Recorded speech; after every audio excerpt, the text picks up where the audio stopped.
Vamos a iniciar ahora con el tema de propagación del potencial de acción y sinapsis. Vamos a tomarlo con estas notas que tenemos por aquí. Empecemos con propagación del potencial de acción. En realidad es un asunto muy concreto y muy sencillo. La propagación del potencial de acción va a requerir de los canales de sodio sensibles a voltaje que ya estudiamos. ¿Recuerdas cómo se llevaba a cabo el potencial de acción? ¿Recuerdas que se abrían canales de sodio sensibles a voltaje? ¿Recuerdas que esto ocurría cuando se llegaba a un cierto nivel eléctrico? ¿Al umbral? Bueno, a continuación vamos a ver por qué se considera un fenómeno de retroalimentación positiva el potencial de acción o el efecto de todo o nada. Eso es porque, mira, si tomamos un axón dibujado en pantalla y le abrimos canales de sodio sensibles a voltaje en algún punto porque hemos decidido que se llegó al umbral y se requiere abrir el canal de sodio sensible a voltaje, ¿qué ocurre? Las cargas positivas entran. Y a continuación, desde ese instante, ya.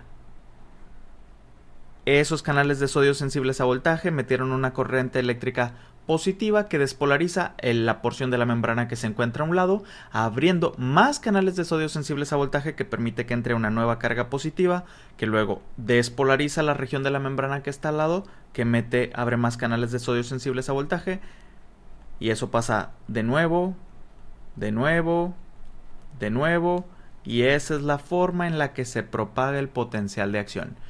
Una región de la membrana activa la de al lado, la de al lado y la de al lado, y se continúa hasta terminar con la neurona y entonces hacer lo que sea que tenga que hacer en la terminal del axón.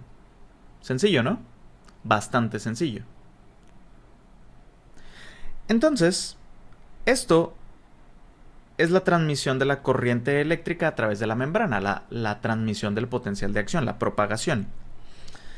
Podría parecer un poco laborioso, pero tiene 2-3 trucos y métodos para acelerarlo, preguntas de examen. Sabemos que la velocidad de conducción se mide en metros por segundo. Recuerda que ya te mostré en los primeros capítulos cómo calcular la velocidad de la propagación de un nervio en metros por segundo.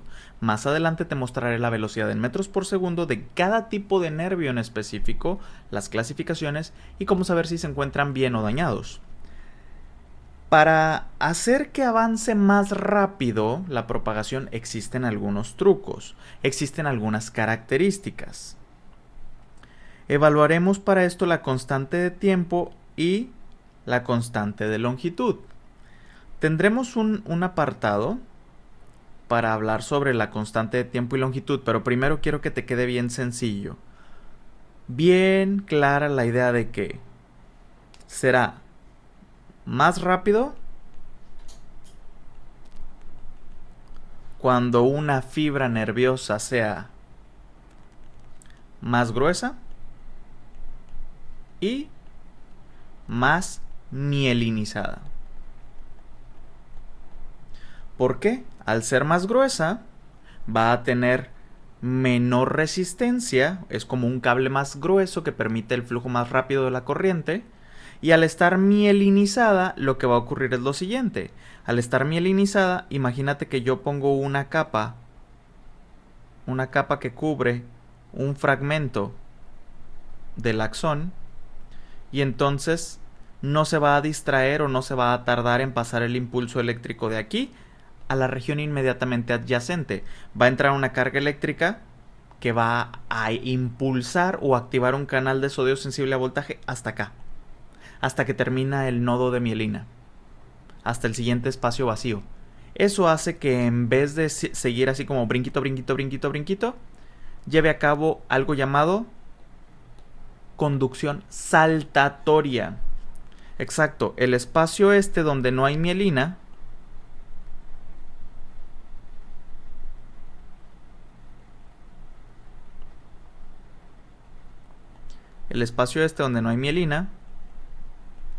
se llama nodo de Rambier.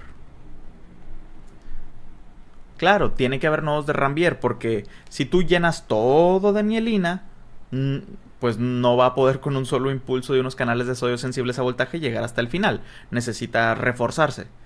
Pero los nodos de mielina hacen que se brinque pedazos. Eso se llama conducción saltatoria.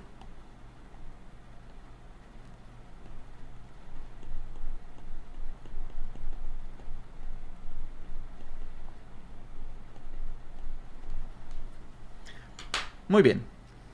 Con esos dos conceptos entonces queda claro que será más rápida la conducción entre más gruesa y más mielinizada sea la fibra, y que más delgada y menos mielinizada vas a tener una conducción más lenta. Hablemos rápidamente de la constante de tiempo. La constante de tiempo indica lo rápido que se despolariza o hiperpolariza una membrana celular. Es el tiempo que le dura. Es una constante de tiempo, la duración. ¿Recuerdas a quién favorece? ¿Sumación qué? Temporal, claro. A mayor constante de tiempo, el impulso dura más tiempo activo. Por lo tanto, la frecuencia necesaria para estimular a la célula puede ser menor. Al cabo se van a alcanzar a sumar. Fíjate lo que voy a anotar aquí. Más constante de tiempo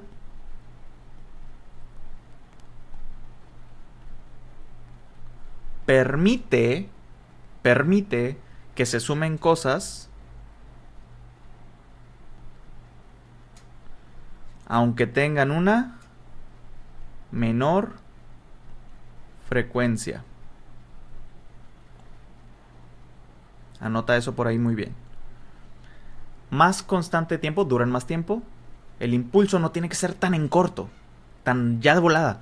Pueden tener menos frecuencia. Recuerda, la frecuencia es número de veces en un segundo. ¿Te acuerdas? Entonces, menos veces en un segundo, más distanciadas una de otra, y como quiera se alcanzan a sumar. Si tuvieras menos constante de tiempo, el impulso dura menos, ¿qué tienes que hacer con la frecuencia? Aumentarla, para que se alcancen a sumar. ¿Se entendió?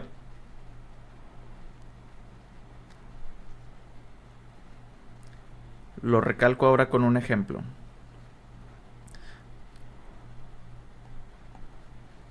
¿Tienes la gráfica?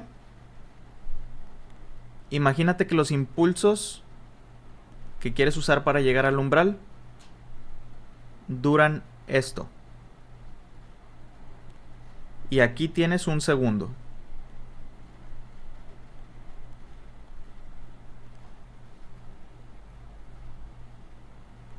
En un segundo tienes 3 Hz, 3 hercios, o sea, se están haciendo 3 impulsos. ¿Se alcanzaron a sumar? ¿Se alcanzaron a sumar? No. ¿Qué tengo que hacer?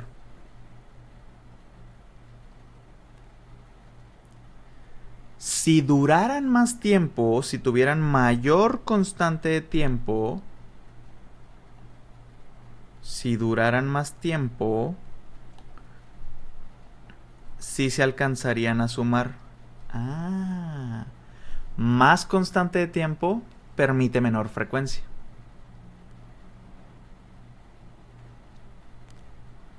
Pero si la constante de tiempo fuera menor, es decir, lo que dura cada impulso, entonces, ¿qué tengo que hacer? Pues que haya más en ese segundo, mayor frecuencia, para que de perdido así se alcancen a sumar. ¿Ya se quedó claro? Muy bien. He allí la relación entre constante de tiempo y la frecuencia de unos impulsos para favorecer la sumación temporal. Listo. Continuando con los detalles técnicos de la constante de tiempo, se define la constante de tiempo como el resultado de multiplicar la resistencia de la membrana por la capacitancia de la membrana. Recuerda, ¿cuál es la unidad que sirve para medir resistencia? La unidad que nos sirve para medir resistencia es el ohm, con este símbolo. Pregunta de examen. Mientras que la capacitancia, ¿con qué se medía? La capacitancia se mide con... Faradio. Faradio. El faradio es el que mide a la capacitancia. Sí, Siemens es conductancia. Casi la regamos por ahí, ¿verdad? Ya tenemos las unidades. Hay que considerar que con esto la resistencia es inversamente proporcional además al grosor de la célula. Esto es lo que te explicaba, que una célula, un axón más grueso, hay menos resistencia y fluye más fácil la corriente, por eso es más rápido. Con una resistencia de la membrana elevada, la corriente no fluye por la membrana y mejor se va por dentro. ¿Recuerdas? Haciendo que sea mayor constante de tiempo. No te la compliques. Exactamente, porque la resistencia interna es menor. Tenemos un resultado de una multiplicación de dos cosas. El aumento de cualquiera de las dos. ¿Qué te da con el resultado? Se están multiplicando dos cosas. El aumento de cualquiera de las dos, ¿qué hace? Aumenta la constante de tiempo. Del mismo modo, capacitancia elevada le da mucha cabida a la corriente eléctrica. La corriente tarda en descargarse del capacitor y por lo tanto aumenta el tiempo, aumenta la constante de tiempo. No te la compliques. ¿Cuáles son los factores? Resistencia de la membrana, capacitancia de la membrana. En una multiplicación, cualquiera de los dos que aumente, mayor constante de tiempo. Cualquiera de los dos que disminuya, menor constante de tiempo. Listo. Se están multiplicando. Y la constante de tiempo tiene relación inversamente proporcional con la frecuencia para que se haga una sumación temporal. Siguiente apartado. ¿Te acuerdas que te dije que la mielina cubría la membrana? La aislaba para que no dejara que funcionaran los canales de sodio sensibles a voltaje. Como un aislante, exacto. Disminuye la constante de tiempo. Porque no se activan los voltajes. La mielina disminuye la constante de tiempo. Menos tiempo dura el impulso ahí. Pero llega más lejos. ¿Ok? Todos estos factores no son como que tú los vayas a modificar en preciso en un momento o lo quieras hacer. Estas son variantes que diferentes tipos de nervio tienen y por lo cual más adelante te voy a explicar que un tipo de nervio tiene mayor grosor, mayor velocidad. Más mielina, más velocidad. Menos mielina, menos velocidad. ¿Ok? Y estos son más como para datos de comprensión teórica sobre las fórmulas o fundamentos. Necesitas saber este dato, pregunta de examen. La mielina disminuye la constante de tiempo. Porque al tapar estos canales de sodio sensibles a voltaje, no hay reactivación del voltaje en ese sitio. Te pregunto, por esta lógica, ¿cuánto tiempo dura en este sitio? ¿Tiempo dura en este sitio el nivel de voltaje? Menos tiempo, porque nada más hubo poquitos canales de sodio sensibles a voltaje, se tuvo que ir a otro lado. Disminuye la de tiempo, pero como verás aumenta la distancia a la que llega. Seguramente veremos que la mielina aumenta la constante de ¿qué? La de longitud. ¿Empieza a tomar algo de sentido? Hay lugares donde necesitas que dure más tiempo en un sitio, menos mielina. Hay lugares donde necesitas que llegue más lejos, más mielina. ¿Ok? Entonces la mielina disminuye la constante de tiempo. Disminuye la conductancia, perdón, la capacitancia de la membrana, aumenta la resistencia de la membrana, pero de una forma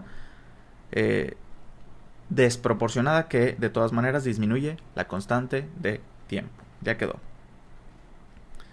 Aquí está el esquema de la conducción saltatoria, pam, pam, pam, pam, a través de los nodos de Rambier.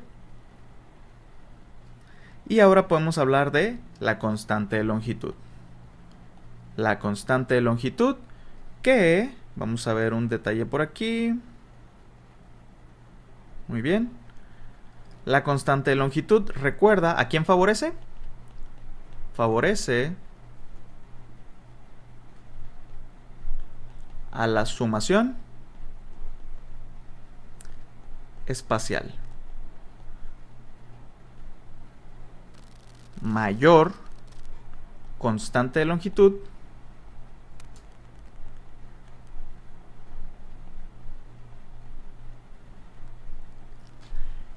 la distancia entre estímulos puede que la distancia entre estímulos puede ser mayor. ¿Por qué?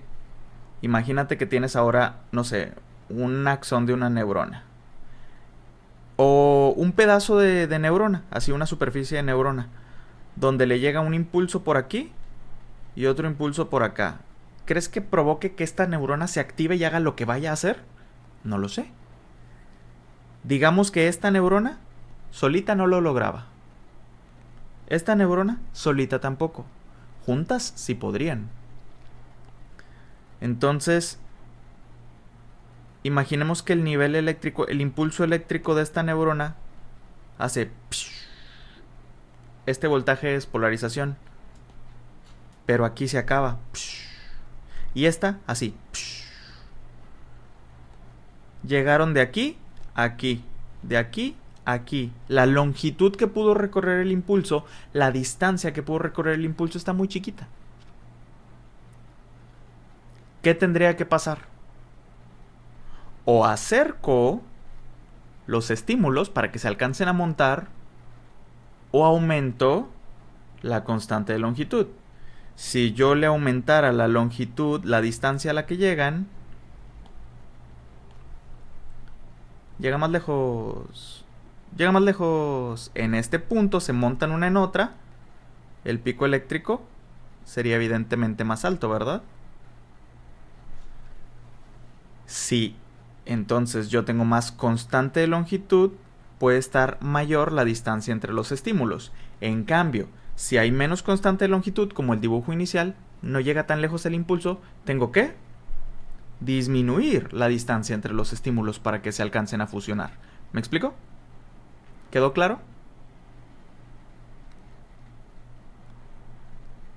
Recapitulando, la constante de tiempo es inversamente proporcional, la de hace rato, es inversamente proporcional a la frecuencia necesaria.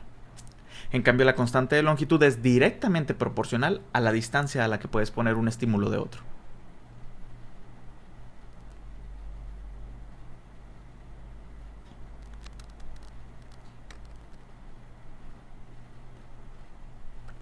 Muy bien. Una vez que he explicado eso, ahora terminemos con los detalles técnicos de esto. La constante de longitud indica hasta dónde se puede transmitir una corriente de despolarización, el impulso pues que se le ha metido. Los factores son la resistencia de la membrana y la resistencia interna. Se simboliza con lambda. Ambos en estos casos son resistencia, pero resistencia de la membrana y resistencia interna. Resistencia de la membrana directamente proporcional, porque está en la parte de arriba de la división. Resistencia interna inversamente proporcional. Si tú subes la resistencia a la membrana, sube la constante de longitud. Si tú bajas la resistencia a la membrana, baja la constante de longitud, porque está en la parte de arriba de esta división. No te piden hacer el cálculo, solo como que sube, baja, así como lo siguiente, fíjate. En cambio, la resistencia interna, que está en la parte de abajo de la división, si yo subo el número de abajo de la división, ¿qué pasa con el resultado? Disminuye, es inversamente proporcional. Y menos resistencia interna, ¿qué tal con la constante de longitud? Aumenta. ¿Queda claro? Fíjate ahora cómo la corriente no fluye fácilmente a través de la membrana. Cuando es alta, la longitud alcanzada es alta. Yo pongo mielina y le pongo resistencia a la membrana. Así que se va a tener que aventar un brincote más lejos para llegar. ¿Sencillo el concepto? Le puse mielina, hice resistencia en la membrana. Tuvo que brincar hasta más lejos. Como dijimos, la mielina Bajó la constante de tiempo, pero aumentó la constante de longitud. Aquí no se queda el impulso. No te quedas aquí. Menos tiempo. Vete para allá. Aumenta la de longitud. Saltatoriamente. Y ahora, eso fue el concepto de la mielina. Y ahora, el grosor. El grosor. La resistencia interna del conducto, el tubo, depende del grosor. Si es más gruesa, ¿cómo va a estar la resistencia interna? Un tubo más grueso hace que tenga menos resistencia, fluye más fácil. La resistencia interna está relacionada con el área del citoplasma celular. Cuando el área es alto, o sea, un grueso axón, la resistencia interna es baja. Y esto bajo sube la de longitud. No se pasa por la membrana, se brinca por adentro. ¿Ok? En conclusión, recapitulamos. Una neurona con mielina y gruesa conduce más rápido, porque disminuye la constante de tiempo y aumenta la de longitud. No te quedes aquí impulso, bríncale para allá.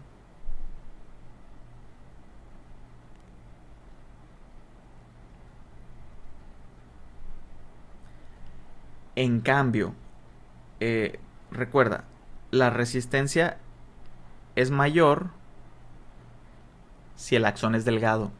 Imaginemos ahora el siguiente caso. Te llega un axón delgadito, delgadito. ¿Cómo va a estar la resistencia interna? Si el axón es delgadito. Aumentada. Por lo tanto, la velocidad de conducción va a estar disminuida porque la constante de longitud va a estar disminuida.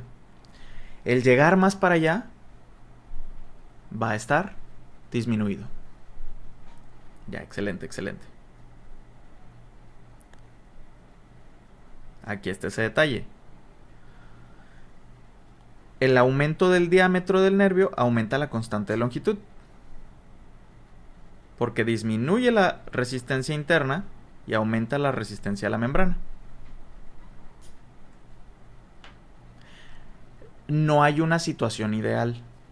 Tenemos nervios de todo tipo, que tienen mejor constante de tiempo, les dura más tiempo, y otras que tienen mejor constante de longitud, llegan más lejos y van más rápido. De hecho, eso lo veremos en otro siguiente apartado.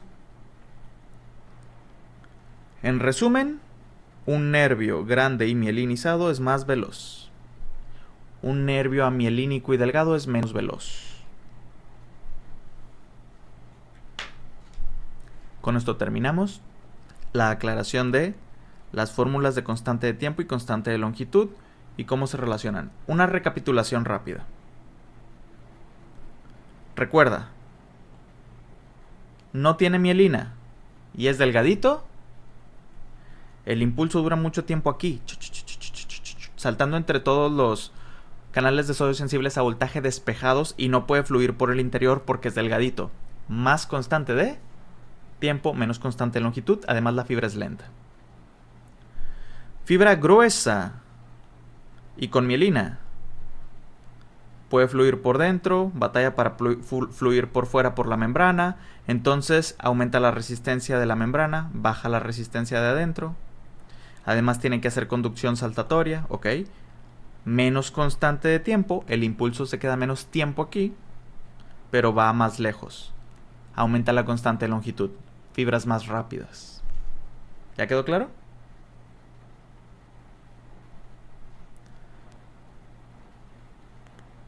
La constante de tiempo, que el impulso dure más tiempo en un lugar, favorece la sumación temporal.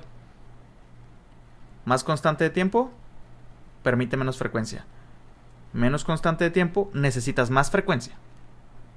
Inversamente proporcionales.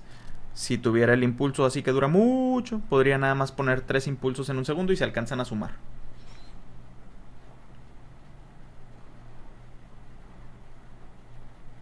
La constante de longitud favorece la sumación espacial. Estar grueso y mielinizado hace que el impulso llegue más lejos y puedas alejar la distancia entre los estímulos.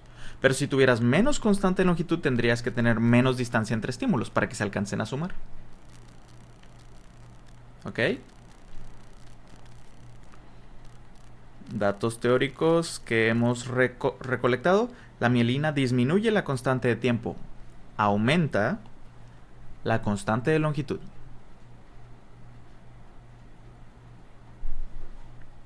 ¿Alguna duda? Ahora sí, ¿quedó un poco más claro? ¿Esa recapitulación sirvió?